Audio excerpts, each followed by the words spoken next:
Good evening, ladies and gentlemen, and welcome to the Fillmore Auditorium in beautiful San Francisco. Please welcome David Cross.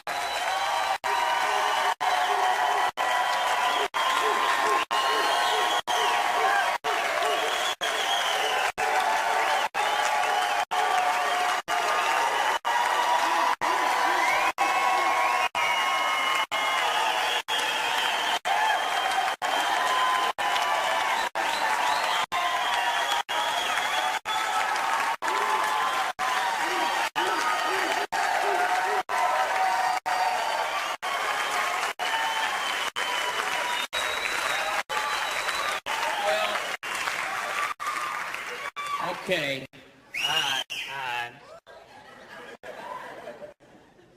How y'all doing? Well, I'm going to do something a little bit different this evening, okay? I'm gonna entertain y'all, okay? And I'm gonna be clean about it. I ain't gonna come up here and use dirty mouth, okay? Some people think it's okay. These comedians today get up here talking dirty, trash mouth and blaspheming the Lord, taking the Lord's name in vain, talking about the genitalia. That's all funny. You know, my vagina this, my vagina that.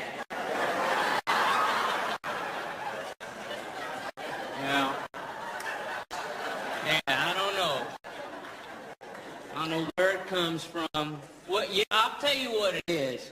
I'll tell you why these people do it, okay? Because it's just another example of this liberal, Jew-run media, okay? Yep, trying to take over like they've been doing. That's all part of their plan. You know, they got them 7 Jew bankers living the vault in Switzerland, mile down in the earth. You know, manipulating the media. That's what they do. They got them 7 Jew bankers all making decisions. You know? They're in cahoots with the lesbian dentist cartel. Okay? Yeah. And secret society. Lesbian dentists. Playing a chip in your tooth when y'all ain't looking. You know? You know, this has all been prophesied in the Bible, okay? Oh, go ahead, laugh. Laugh at the funny man trying to tell the truth. Now, you look up in Ecclesiastes 14:12, okay? It states clearly, it says, and the lesbian periodontists, and I'm paraphrasing here,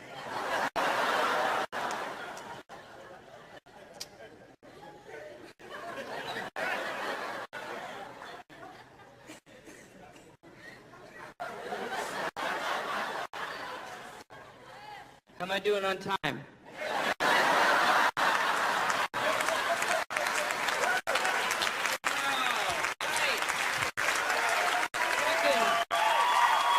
San fucking Frisco. Good evening. It's so great to be here in the Fillmore, especially with the history of the Fillmore.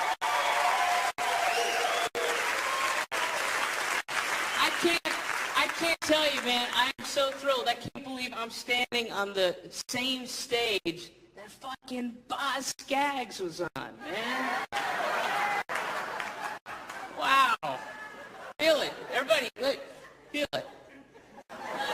Yeah. Little Lido shuffle.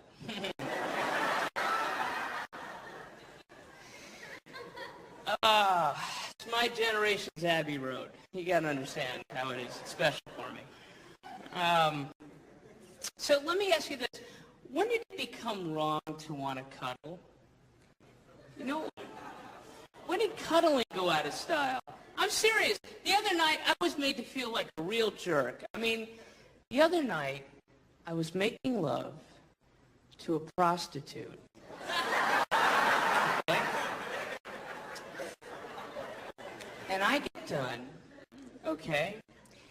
And that's it. That's it, you know? She just gets up to leave, walks right out the door, walks right out the car door, and I'm like, man, I didn't get her name or nothing. It was so cold and impersonal, I mean, I don't know, call me sentimental, call me an old softie, but I believe that when you come in a woman's hair, you share a certain value.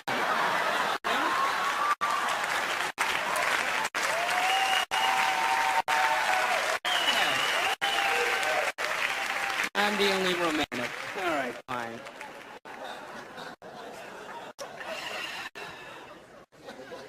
Oh, and I'd like to officially tell the folks at McDonald's, you know what? You guys don't have to advertise as much as you do. Okay, we get it. Yes, you're the folks who sell hamburgers. Thank you very much. We understand completely. There's no need for the incessant 24-hour commercials, radio ads, buses. It's just insane. They don't have to advertise as much. I mean, I don't know why they do that, It's not like when I wake up in the morning and if I don't see an ad for McDonald's, I'm not confused, I'm not sitting there going, hey, did McDonald's go out of business? Where's the commercials? They don't have to do it. And then, I mean, all they have to do is stop one day, every 4 months. That's it. Their sales aren't going to go down. They'll save millions of dollars, and then maybe they can put that money back into the system, Maybe, pay their minimum wage help an extra $1 an hour. How about that? Yeah. Spread the wealth.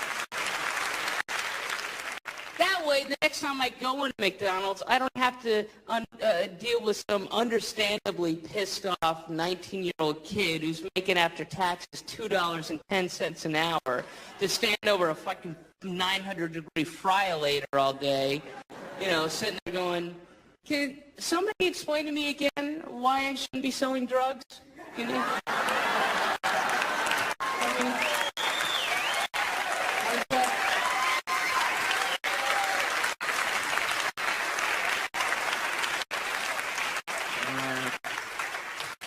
And the phrase minimum wage, man, can't we think of something else to call it? What does that do for your self-esteem? What a horrible thing, minimum wage. Isn't there something else we can call it? Well, it's better than nothing wage. Yeah, that's what I'm making now. I am making at least I don't live in Haiti wage. You can't say minimum wage to people when they're asking you questions. Hey man, so how's it going? What are you making now? Minimum wage. Yeah. Lowest amount legally possible. That's where I am right now.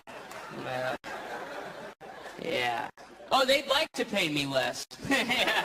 No, they would. But they can't. Legally, they can't. I win. I'm the winner. Yeah. Great.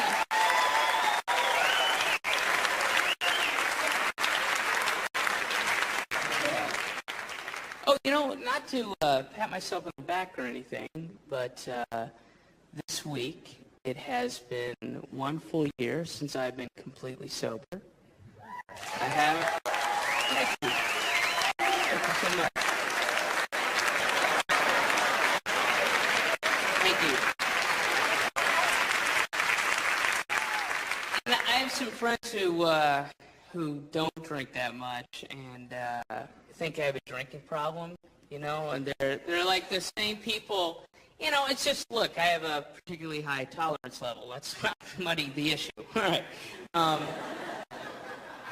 they're always telling me I should go in AA, and they're like those people who go, hey, man, do you think you might have a drinking problem? No. Denial for a sign. How am I going to win that argument, ever, you know? And they tell me to go to AA meeting. Go once, just once. See if it's for you. You know, and I'm like, I don't think so. You know, I think that people in AA are simple. I think they're weak. You know, and quite frankly, you know, I don't need that crutch in my life.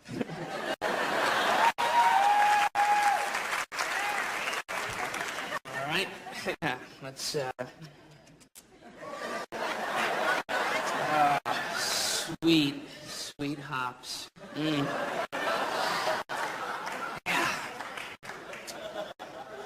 And I like drugs. I'm pro-drugs. I enjoy the drugs. Neosporin? Anybody? Clear you right up. It's good. Oh, man. No, I do. I like them. I recently attended a pro-drug rally in my basement. And it was good. I learned a lot. And I mean, okay, you should be able to get high, but obviously with some restrictions. You know, I'm not stupid. I think you know, responsibly, you should be able to. You know, not everybody should be able to get high whenever they want all the time. That's retarded. I know that. You know, I'm saying with certain rules, you know, you should be able to. I mean, there are obvious times when you don't want people getting high. You know, I wouldn't want my surgeon getting high. You know, before I operate. I mean, that's an example of when it's bad. There you go. You know, if I'm laying there on the gurney before an operation, the last thing I want to hear before I go under is,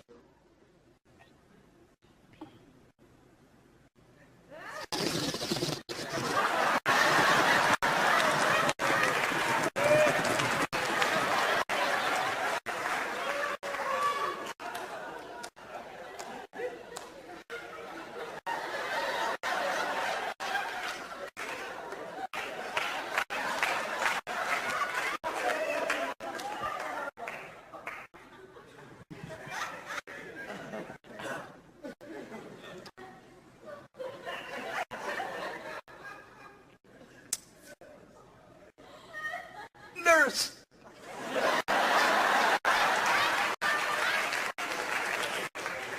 Give me one of those, the pointy. Yeah, thanks.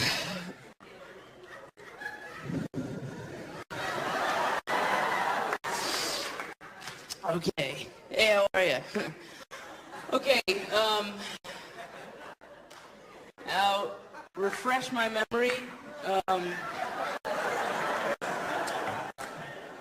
We were doing what here again? No shit. Yeah. All right. Yeah. All right, let's fuck it up. Oh, I'm sorry, anesthesia. I'm sorry. Fuck you, man. You knew I had fucking...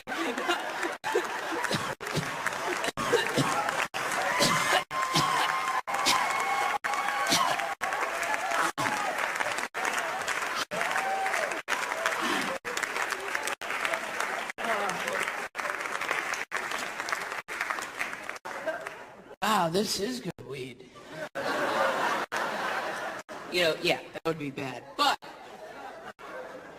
if I want to go home and get high and watch TV and then go to sleep, what the fuck is wrong with that? Why can't I do that? You know?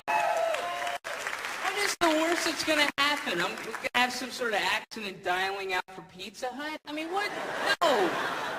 It's okay. I should be able to do that without having to go to jail and being anally raped for a year. You know, I think that's a bit harsh of a penalty, I think, for that.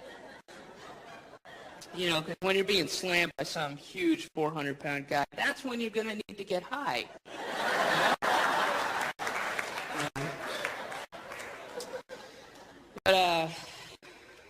But I go to the gym now because of all the damage I do to my body. I try to get back at least a month at the end of my life. So I'm going to the gym, and I don't get it at all. I do not understand the gym culture. I live in LA, and it's so freaky weird there. I go to this gym, and these guys in the gym are the most vainglorious people you've ever seen. It's so uncomfortable. I mean, these guys come in, and granted, they're cut. You know, they look good. They have a right to admire themselves. But, you know, they come in, and they've got, like, a piece of cloth over their nipple and, like, a Band-Aid, and they call that a gym workout outfit, you know? And they're walking around, and, you know, they're walking around, this techno shit plays all the time. And these guys are like, and they get off their machines, they jump off their machines, and they're like, you know, there's big full-length mirrors and stuff, you know, they do these catwalk struts, you know, and they're like, yeah, that's what I look like now when I do this. When I walk this way, I look like this. You know, look at themselves the whole time, and they're fucking hitting themselves and kissing themselves, but not just one of them, all of them are doing it, you know? They're like fucking monkeys, you know? I keep expecting them to start beating off and throwing their shit at themselves, you know? It's weird. The whole room full of these guys. Man, I don't get it. And they're all, they spend all that time. They look at themselves, they don't take their eyes off themselves, big full-length mirrors. Every once in a while you can see a couple of them occasionally just in their mind, the lights are lowering, you know, and the music gets a little softer, maybe some Streisand.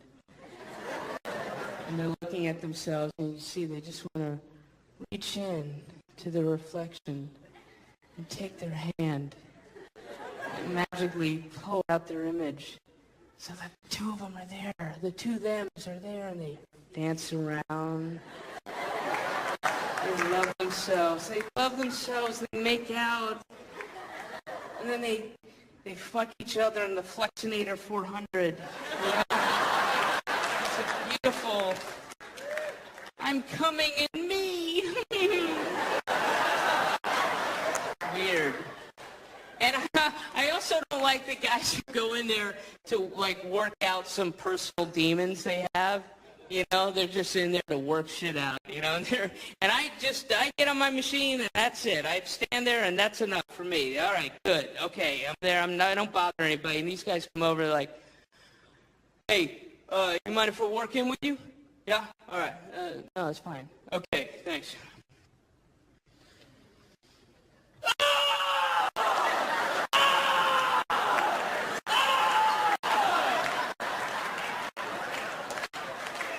No, take it, man. Take it. It's yours. You take that. I'm going to move to another state.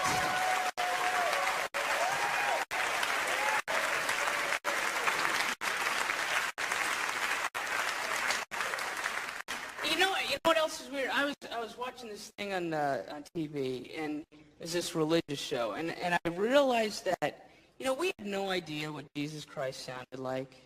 You know, no idea at all, no clue. All we have are, like, Hollywood actors, you know, who always, every production ever, always attribute this kind of somber, monotone voice of reason to him. In whatever production, Jesus is always walking amongst the marketplace, sounding like this, my son. You know, like he's just about to snap, you know? Always, you know, it's like we had no idea what he sounded like. That was 2,000 years ago. There were no tape recorders back then. I mean, for all we know, he could have sounded just like a really effeminate Southern guy, you know? Don't know. Kind of an interesting concept, though, you know? Think of Jesus going, y'all, I just got back from Lazarus' tomb, and you Did he stink or what? I'm serious, y'all. I'm so serious. I moved that boulder away. It was like poo right in my face. And I do not need that. Oh. I'm so serious. I'm so nervous because tomorrow's my big Sermon on the Mount. It's so important. I don't know what to do or say or wear. Oh, hey, Luke. Hey, Mark. Y'all come on in. Come on in. How's the bazaar? Don't tell me I'm going tomorrow. Oh, Lord. Oh, let's see.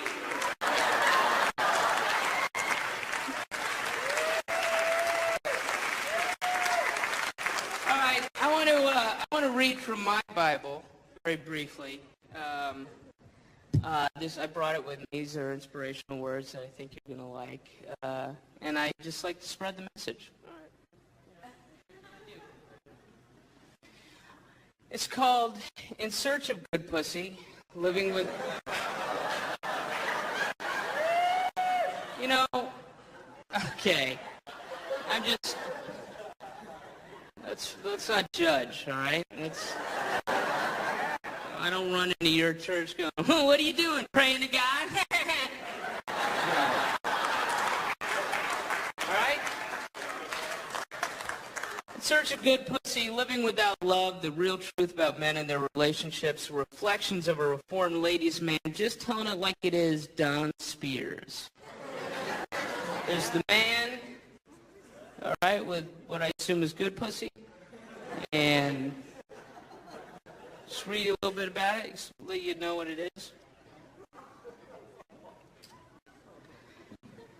The Search of Good Pussy is everything you need to know about today's black man. And it is one of the most compelling and important books you will ever read.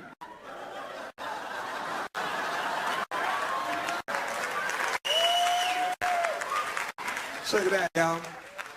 In creating Good Pussy, I was searching for an idea, a word, a special word that would be universally understood by everyone, especially men, hoping that even those men who do not read other books will read this one. So finally, a book for the illiterate. Good pussy is a new age word that reflects and engenders a high level of awareness. Before the word good pussy, there was no way to accurately describe this deliriously delicious high we all hunger for.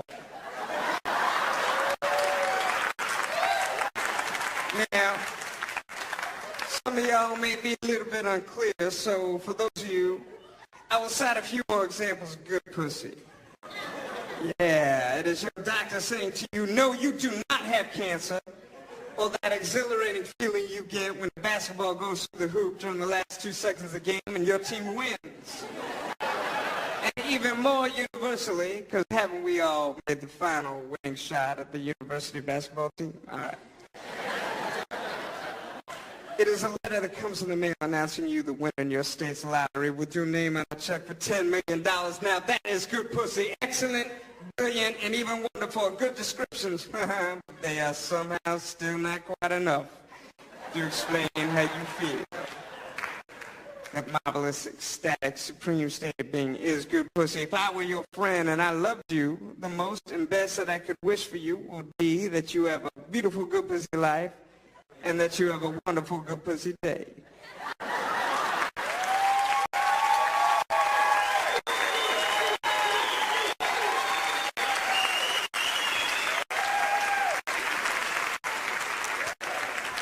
Before I go,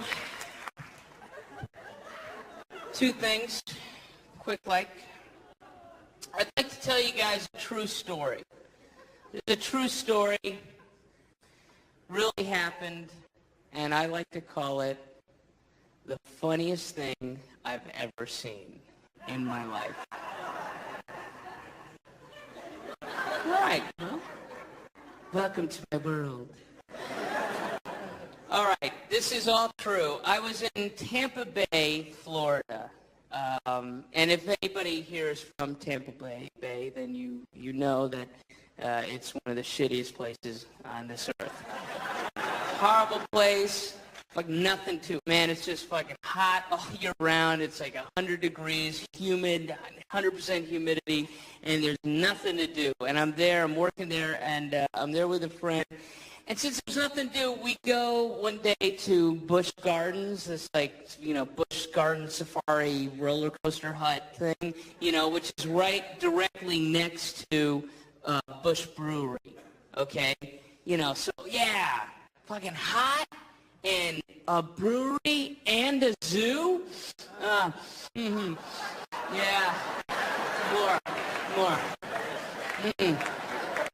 Oh, all right, it's nuts. It stinks, and that's all there is to do. There's nothing to do. All right, so we go to this thing, and it's like, one of those places where they got one lame little pirate ship ride and go, hey, wow, okay, great, And then they have this thing in this little safari thing. They have this little like circusy thing where it's just one little area, but it's shaded. So my friend and I decided to go there and just get out of the heat, And it's like open air, but it's like got a thing over it. And everyone there, it's packed, but it's just like 5-year-olds and 108 and up.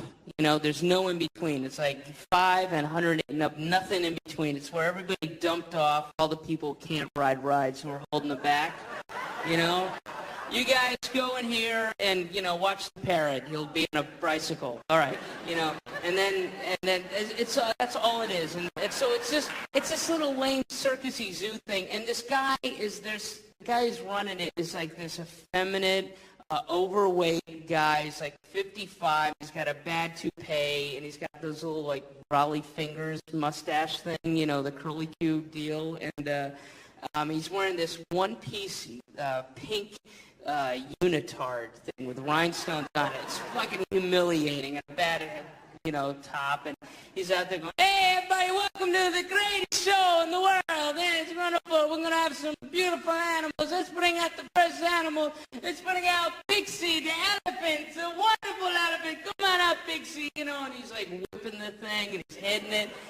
And and this elephant is completely humiliated. It's all dressed up, in girly shit, and it's just like got a cone on it. And that quality that animals have when they want to tell you that they are fucking pissed off. That any animal, they have that kind of stare down, like. No, they're not budging. You can wait in your car till it runs out of gas. I don't give a fuck. You're not going anywhere. Little thing. And this elephant's being whipped, and the guy's going, hey, come on, Pixie, show us the most beautiful elephant, and brings that, and the elephant's just like very slowly walking out, slowly. It's hot, and, wasn't it like a year ago was playing with its mom and its family in the Serengeti, now it's entertaining, elderly white people in Tampa Bay. It's not right, and it knows it, and it's being whipped, and it's really reluctant, and the guy's hitting it, and it's really kind of uncomfortable, and the elephant comes out, and they got that little wheelie bass thing, and the elephant goes, all right, come on, show more. All right. There's that. There's that paw. Okay.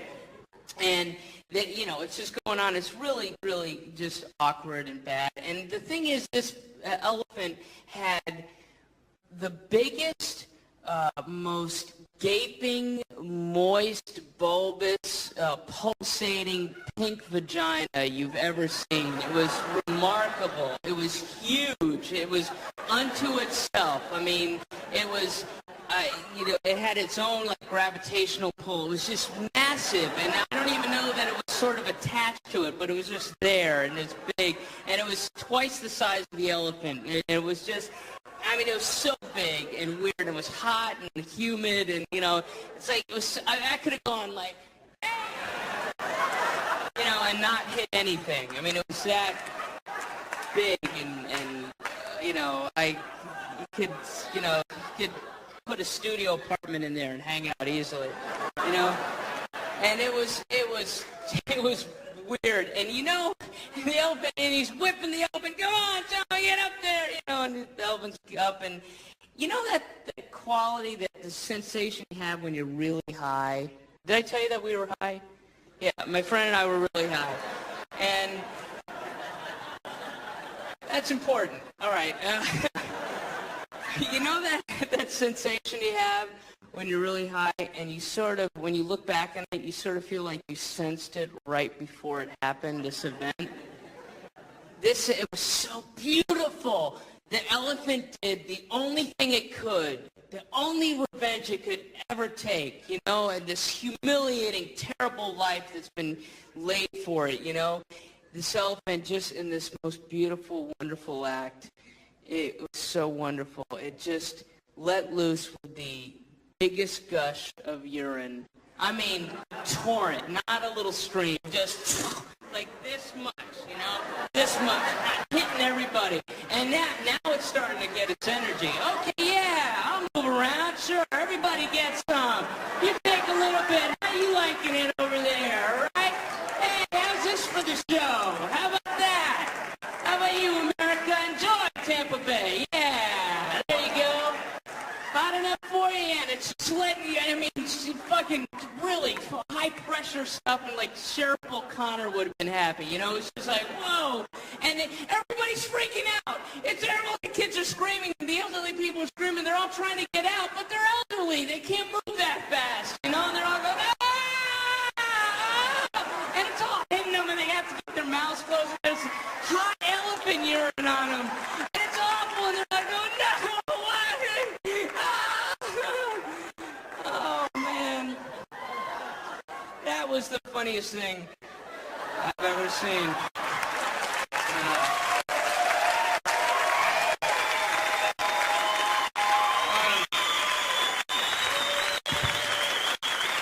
All right. I'm leaving. I'm getting out of here, but before I go, I'd like to do this quick impression for you. It'll take 10 seconds. This is my impression of an overly optimistic double amputee drummer.